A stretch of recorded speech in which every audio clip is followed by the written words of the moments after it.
And when you think of these misconceptions, I want you to think of the skill you are teaching.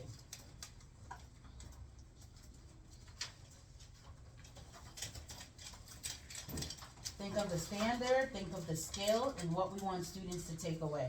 In my case, am I picking one subject? Yeah, you would pick one subject.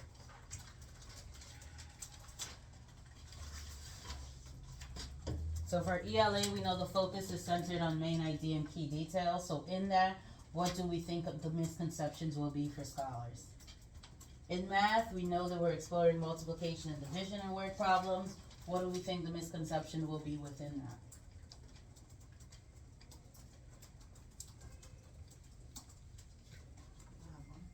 No, Oh, the last one.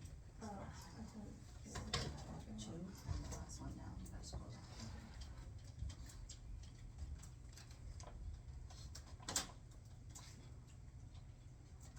Oh my god, it keeps moving. I can't see what I'm doing. Because people are just moving it.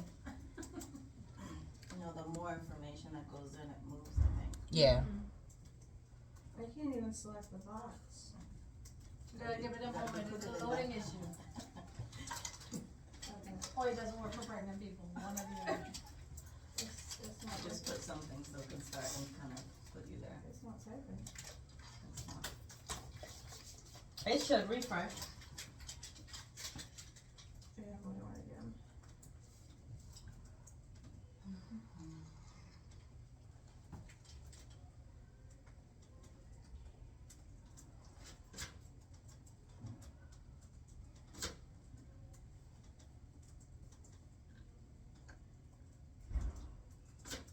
What is wrong with this one? Miss Sue, it doesn't like you. No, it's I told you it doesn't work for pregnant people. It does not like you. Alright, write it in the notes section. Alright. What did I get in this one? Refresh it. Look, it's deep going back to you. Oh my god. Alright, now try clicking into it again and see if it works. Exactly. What are you, in the wrong one? It's keep jumping down.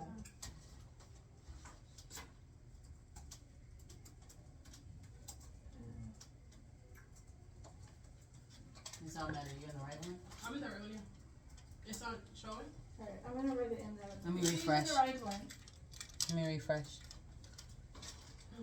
It's going back. I'm gonna write it in. Because she next. refreshed. Oh, it's there. It's Um, not showing. Ahmed, Budu, Blamasa, you guys are in slide 3, we're on slide 2. What? Let's copy and paste. What? Planning for misconception. Oh my word. So what are the 2 misconceptions we're targeting? No wonder the question didn't match. Should we fill in both, like, oh, we need 2 of them. 2 of them. So what are 2 misconceptions you anticipate students having? And it moves. Team. And it moves. Why are you messing me up? Sorry. It's not you, it's the program. Alright, take 30 more seconds.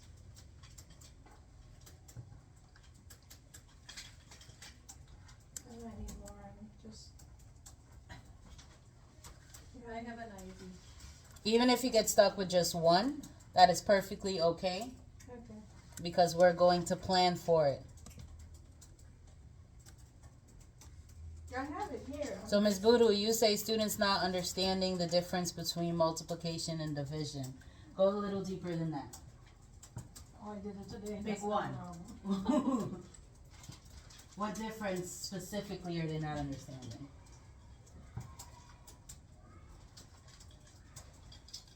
Is that it right? Oh, that's the same misconception. That's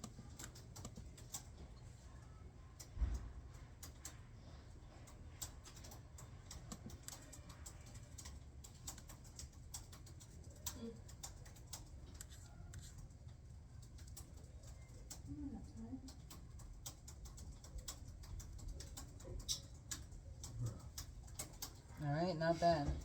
Just wait. Tell everybody's finished, right? Am I the only one this is not having that issue? It looks like it, Ms. McDermott. Because she's stepping looks like away. it. Something's working out for me. You're causing And now, it's been put in the atmosphere, and voodoo is on my computer. Not voodoo, voodoo. Okay, let's think Because now about I it can't right see now. anything. What is the misconception we've identified? Let's just go around and share it. Ms. B, we'll start there and go around. I said students won't know. I said students will not know strategies to use to identify main idea offhand. While they know it, they may not know to employ a strategy. So, like, they just won't know. Like, they know who, what, when, where, why, how, but I don't know that they would be like, oh, I'm supposed to be figuring out main idea. I need to answer who, what, when. Like, you have to remind them. Got it. And then the second one, I put students will struggle, then more deeper into that, like the students will struggle with the why and how, because those are the two hardest to grasp, because the who, what, when, where are kind of explicitly said, Mm-hmm. but then the why and the how is implicitly said, so they have to be able to, I guess, comprehend what the text is saying and make meaning of, the text. Awesome. Ms. Sue? So the first misconception I had, which you saw in action, I think with Jane and A, is that a lot of students will think that main idea is the same as a retell or summary. And so to clarify, I just said Let's not talk about how we Oh, clarify okay. it. Identifying the fact that students are noticing main idea as retail. Yeah. Awesome. Okay, Ms. McDermott? Students will annotate the problem and use text evidence, but the misconception will be incorrectly labeling the known and unknown. That's the first misconception. The known and unknown what specifically? So we have, factor times the product, factor times factor equals product. So the known is the sentence in the story is the given information. Mm-hmm. The unknown is what we're trying to find out, which is the product. And division, it could be either one. So they'll have a challenge just breaking down the word problem itself. To label it, yes. To label it. Okay, got it. Ms. Ahmed? I put misinterpreting multiplication comparisons and not recognizing that it's commutative property. For example, 4 times as many as 3 is the same as 3 times as many as 4. When they draw the bar model, and they did this actually in class, they would put that number on the top, which is the first number they got. Sally had 4 apples. That's the first number. And then they get the 3 times as many. Instead of putting 4 3 times, they put 3. So we're identifying the word itself. Times The as phrase many. itself, Yes. times as many, is what throws them off Yeah. every single time. Yeah. So I foresee that might be a spiral still that you'll continuously need Yeah. to touch on Mhm. to continue to reinforce that. So we've identified our misconceptions. So in identifying those misconceptions, the next step for us is going to be understanding the level of questioning we're asking and reframing our mindset in the types of questions and how we're going to plan for them moving forward. So, why are we doing this? In your observations and walkthroughs, there are some things that look true and some things we need to work on. Planning for misconceptions. 7 of 10 teachers actively plan for misconceptions and how to address them in their... Okay, got it. Actively plan for misconceptions and how to address them in their lesson. So we do see you guys doing those things. Students are going to be confused with A, B, C, D. I'm going to address it by doing these things. What we need to work on is our questioning techniques. Teachers are asking questions to enhance student learning throughout the lesson, Yes, we're doing that. As we're reading the question, as we're reading the text, as we're breaking down the word problem for understanding, we're asking questions, probing questions to get scholars to grasp the concept, the content, the skill, the idea that we want them to take away. Where do we see the challenge? The rigor in question we're asking and the type of question we're asking. Are we asking leading questions, or are we asking open-ended questions to get scholars to do the thinking themselves? With that, are we engaging them? Are we creating engaging activities, engaging strategies that's going to help to drive that? For example, 4 students all call out the wrong answer. What's our next move? What's our next step? What are we going to do to target that? Ms. Boodoo, can you read lower level questions? Lower level questions are typically at their at their, remember, understand and apply levels of taxonomy and are most appropriate for evaluating students' preparation and comprehension, diagnosing students' strengths and weaknesses, in reviewing and or summarizing content. So a lot of questions we ask when we think of lower level questions are those things. The 5 W's, who, what, where, when, why, and how. Okay, those are questions in which, yes, we need to ask scholars those questions so that we know they're understanding the text, for example.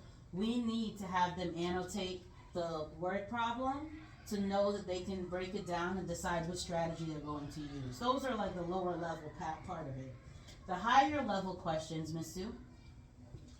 Higher level questions involve the ability to analyze, evaluate, or create, and are most appropriate for encouraging students to think more deeply and critically, problem solving, encouraging discussions, and stimulating students to seek information on their own. That's building on the how and the why. That's going a little deeper than just how and why. The thing is, when we get here in the lesson and students get to this point, we all get stuck. We all get stuck in, okay, I'm asking the right questions and they're not grasping the concept here. They're still calling out the wrong answers, or they have the right answer but they can't explain how they got to the right answer. What's my next step? What's my next move? What am I going to do to push the thinking here? Am I going to incorporate a turn and talk before I call on a scholar to share out their answer? Am I going to circulate and decide who am I going to show call their work to the board? What questioning am I going to ask in that show call? Which student would have the correct answer? Which student would have the wrong answer? Am I going to present 2 answers to the board, right and wrong, and have the students then turn and talk and evaluate that answer? So when thinking of higher level questions, what questions can I ask to push their thinking, and how am I going to go about doing this? What does that look like? Thank you so much for asking, Miss Sue. Go ahead and go to your participant guide. And I want you to move to slide 3. Trend, higher order questions. Looking at your misconception that you planned for, what are 2 open-ended questions you can ask scholars to drive their understanding? And when you've asked it, if they still get it wrong, what do you do next? What do you ask them? I'm going to say take 4 minutes. I want you to really dive into this. Do you guys need your exemplars? Because I have extra copies. I'll take a copy of mine. I have yours. Ahmed, you want yours? Yeah. I have yours. Miss Voodoo, I know yours is in that binder over there. There you go. You saw that. Good job. So what's our open-ended question we're going to ask?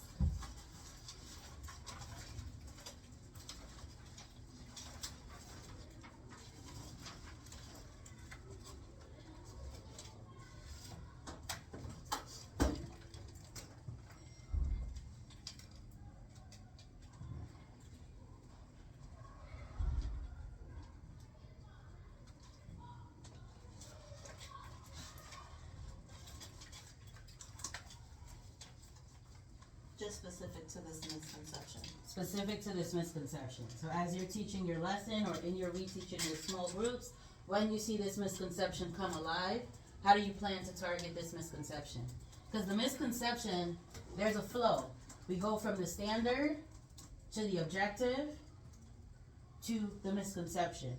So in our standard and our objective, we know what we want students to take away from the lesson. In that takeaway, what is it they're going to have an issue understanding, and how do we plan on targeting that specifically? Through questioning.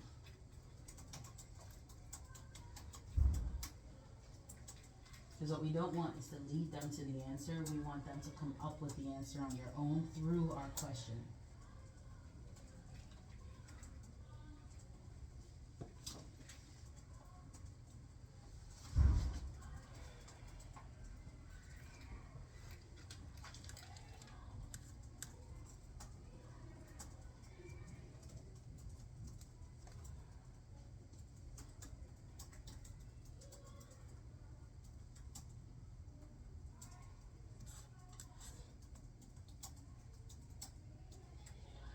Ms. Ahmed, I wanna push your thinking on that question. Cause if I'm evaluating that question, I would call it a little leading. So, what does the phrase 2 times as many mean? Do you want them to use that example, or do you want them to understand the phrase times as many? And every time you see that phrase times as many, what do you want them to take away from it? Cause now my focus is gonna be every time I see 2 times 6, 2 times as many as 6, I'm only thinking of this applies to that question.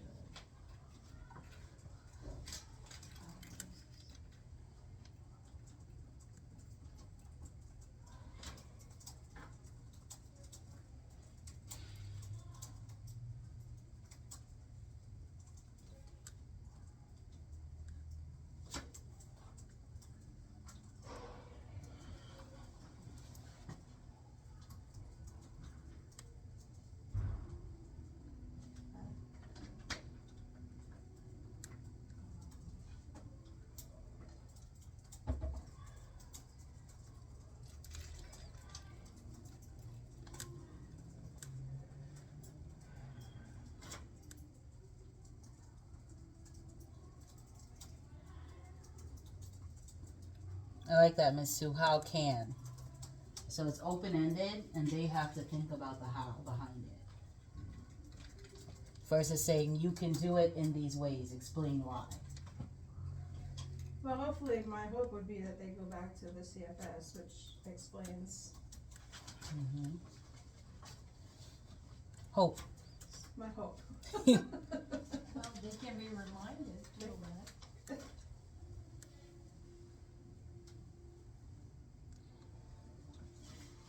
Miss McDermott, can you explain your question? How can we use the text to create a bar for the given and a bar with parts for the unknown? I know what you mean, but if I'm a low-level student in the classroom, I may not know if you ask me that question. I don't, another way to say it? Yes, essentially is what I'm asking. Like, after reading the story, there are things we know and something we have to find out. Right. What do you mean by that second part? So they have to find where it says in the text, Mhm. there's a specific sentence. Like, it's usually not even joined with anything else. Like, Johnny has 2, let's talk about the thing today. Lily has 2 violins. Mhm. That's a sentence, period. So that has its own bar. Then Sue has 4 times as many as Johnny. So that's its own bar. So they have to find where it's in the text and create a bar for it. One, you know, the other you don't know. You don't know how much Sue has. You only know it's 4 times as many.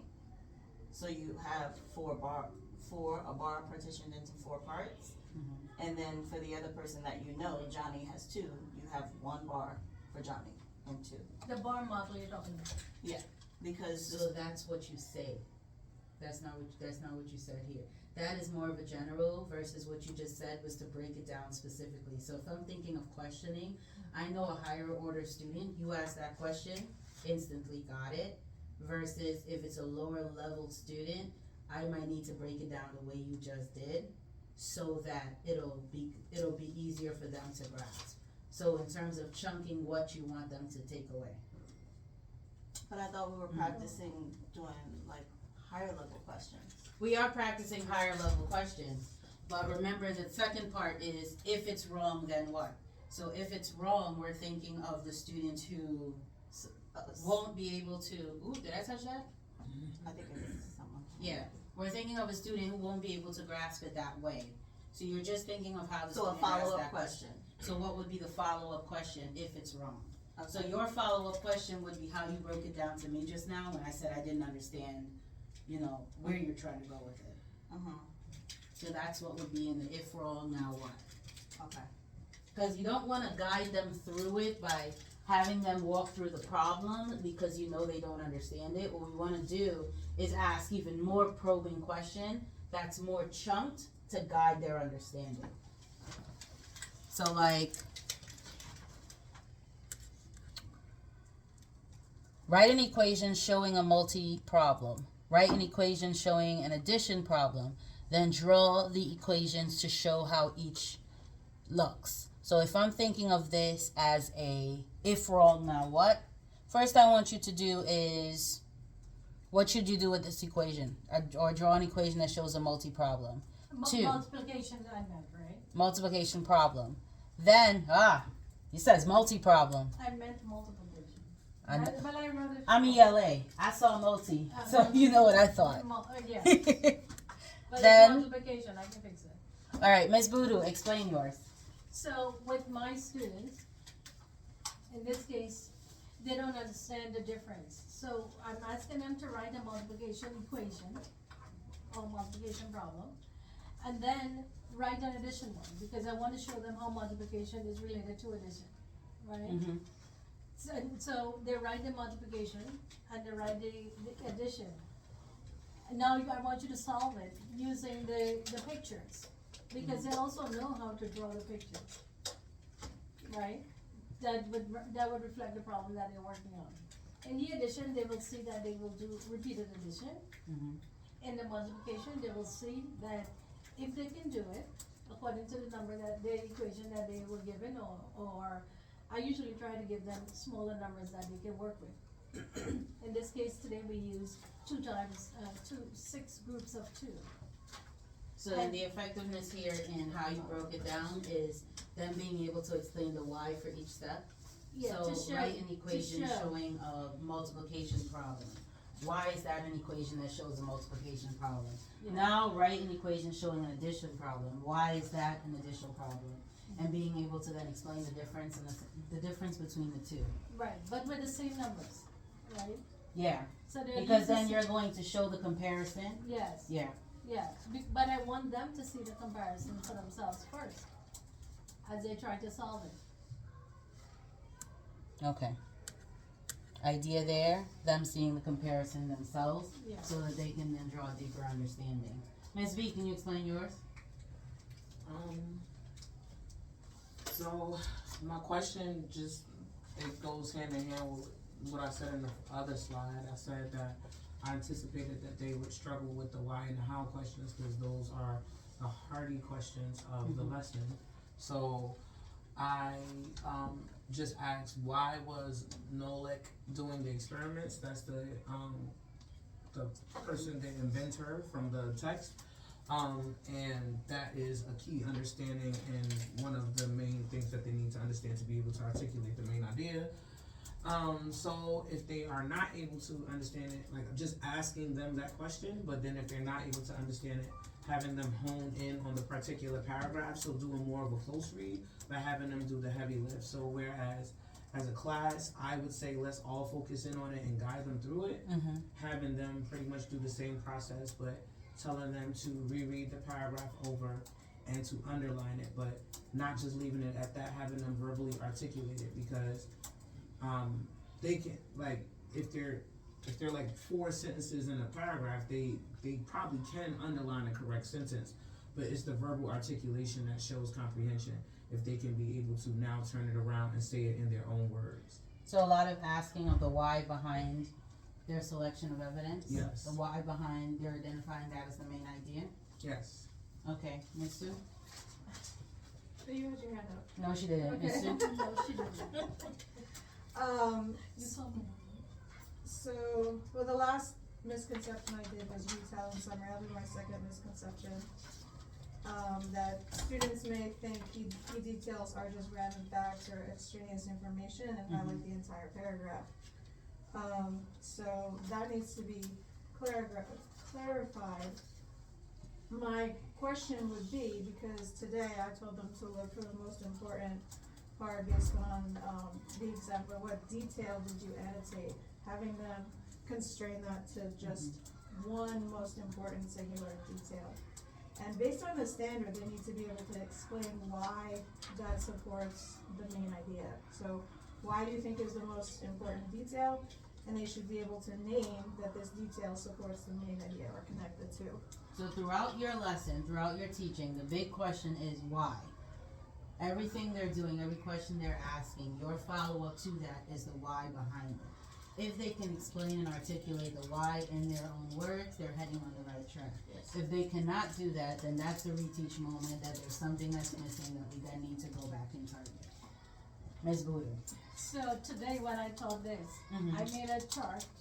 I gave the definition of the main idea, what the text is mostly about. And then I showed them, I wrote on the chart the places where you can find it. It's usually in the first sentence of the paragraph. It's usually repeated or in the last sentence. And then you can go back and find it in the key details, which would be the whole Web Wire. So you can, there are 3 different places to find it. So when you read the text, I want you to first look, because in the 4th grade, it's usually in the first sentence. That's where you should find it. So in thinking of the skill, main idea and key detail is the skill, right?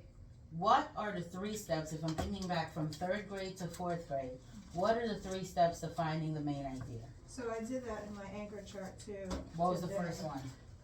So look at the headings and the subheadings, To identify the what? topic. The topic. Look at They need to be able to do that first. look at the first sentence or first paragraph, because it's usually stated somewhere. Should I bring my chart? And it's not for us to tell them to look.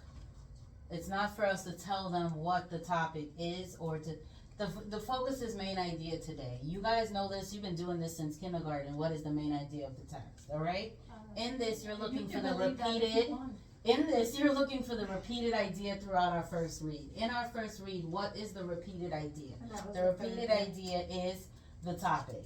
Alright, you've looked at now the things Ms. Sue just identified. The title, the this, the that. You've identified the topic. Now, where's the main idea? Ms. Voodoo just identifies it. You'll find the main idea here and here. Look for it. Now Ms. B has identified it. How are we now getting the key details to support that topic and main idea now that you've identified it? So in thinking of the misconceptions, those are the steps we're following to drive student understanding. So in thinking of that, the how and the why, I want you to consider our next step. We're gonna take 2 minutes doing this. It's gonna be fun, y'all. You are going to script this portion. You're teaching your lesson tomorrow. We're focused on main idea and key details. We are focused on getting students to annotate the question. We're focused on the as times as many that students will get stuck on. In those things, when this misconception comes up, and it will, script it. How are you gonna do this? Alright, I'm going back to math when I'm in bed. You're sticking in math, because that's what you started with. Nice try. We're gonna take 2 minutes to do this.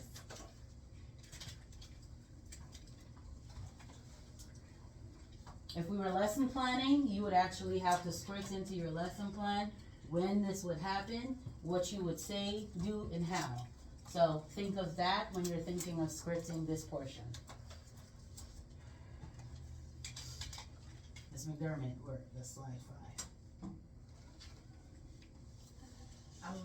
I thought this is what I was scripting there. I just wanted to edit it to move it. Okay. Yeah, I thought it was Is already. it- That's okay, put it on slide 5. is this? Copy and paste it, cause Okay. you did script it out in those sections. So you guys were typing it as if you were, I which was was awesome. saying it, Thank yeah. you for that. So I'm not doing it right? You are doing it right, Ms. Voodoo. They were just ahead of the game. Oh. Oh, I can type in this one. So should I just delete everything else? I think she was kicking and she was trying to tell you that she didn't wanna do this right now. She's been kicking. But you've been stubborn about it, so now she's giving up and she's like, alright, I'm gonna let you finish. She's like my husband, she doesn't stop. 30 more seconds.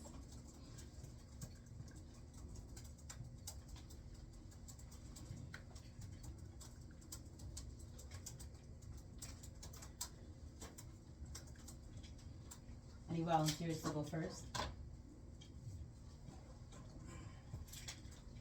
Wow.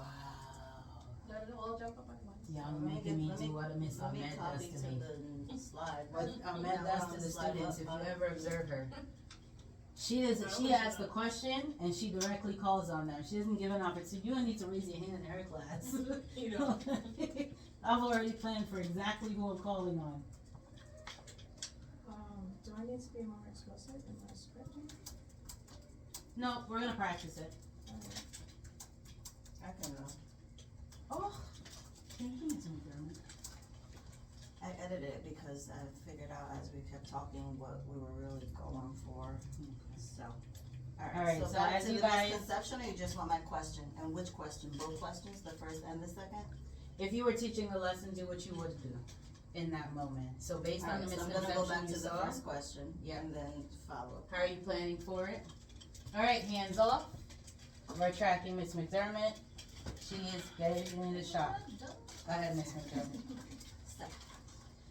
So we just read a story about, Kazuza squash and green beans. What do we know and what are we trying to find out?